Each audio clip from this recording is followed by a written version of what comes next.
સુરેન્દ્રનગરના થાનગઢમાં 260 ગેરકાયદેસર દબાણો હટાવવામાં આવ્યા ત્યારે 210 કરોડની સરકારી જમીન ખુલ્લી કરવામાં આવી।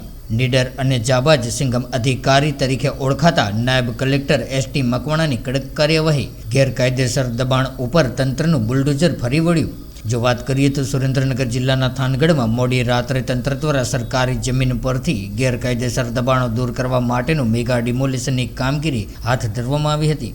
ત્યારે આ કામગીરી દરમિયાન થાનગઢના સૂર્યા ચોકથી લઈને સોનગઢ તથા તરણેતર રોડ પર આવેલી સરકારી જમીન ઉપર કરવામાં આવી હતી, જ્યાં મોટા પાયે ગેરકાયદેસર બાંધકામો થયા હોવાનો લાંબા સમયથી ફરિયાદો ઉઠવા પામી હતી। ત્યારે રાત્રિના સમયે 260 જેટલા ગેરકાયદેસર દબાણો તોડીને 210 કરોડ રૂપિયાની જમીન ખુલ્લી કરવામાં આવી છે।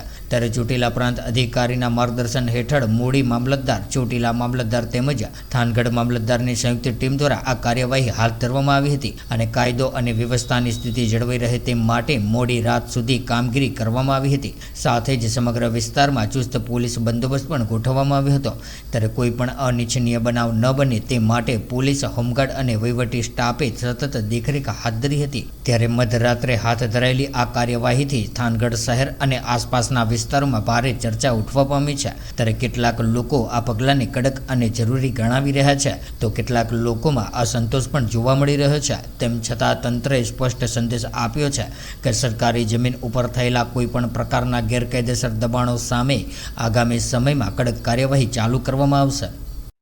આજે રાત્રે 1 વાગે મારી નાયબ કલેક્ટર પ્રાંત ચોટીલાની ટીમ તેમજ મામલતદાર થાનગઢ અને મામલતદાર ચોટીલાની સંયુક્ત ટીમો દ્વારા થાનગઢ વિસ્તારની અંદર થાનગઢથી તરણેતર સ્ટેટ હાઈવે એટલે કે સૂર્યા ચોકથી તરણેતર જે સ્ટેટ હાઈવે આવેલો છે, ત્યાં સરકારી સર્વે નંબર 79, 81, 89 અને 349 કે જે રોડની તદ્દન ટચ એટલે કે લાગુ સર્વે નંબરો આવેલા છે।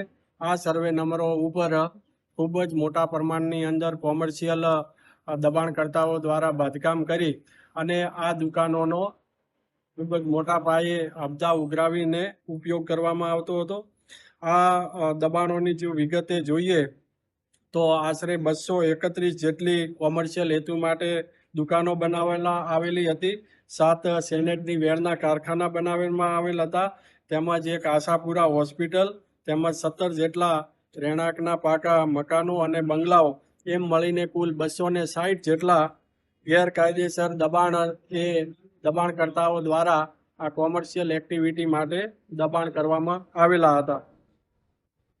આ જે કોમર્શિયલ જે દબાણો છે એ દબાણકર્તાઓ દ્વારા જુદી જુદી દુકાનો, હોટલો, રેસ્ટોરન્ટો વગેરે બાંધકામ કરી અને અહીંના જે લોકો છે એમને ભાડે આપી અને મોટા પ્રમાણની અંદર ભાડા વસૂલ કરવામાં આવતા હતા। સાથે સાથે અમુક વેચાણ દસ્તાવેજો કરી અને અબજા પણ ઉઘરાવવામાં આવતા હતા, જેને ધ્યાને રાખી અને મામલતદાર થાનગઢ દ્વારા આ દબાણકર્તાઓને એક્શનની નોટિસ આપી સાંભળી, પરંતુ કોઈ પણ જાતના પુરાવા રજૂ ન કરતા આજે આ મેગા ડિમોલેશન છે એની કાર્યવાહી હાથ ધરવામાં આવેલ છે।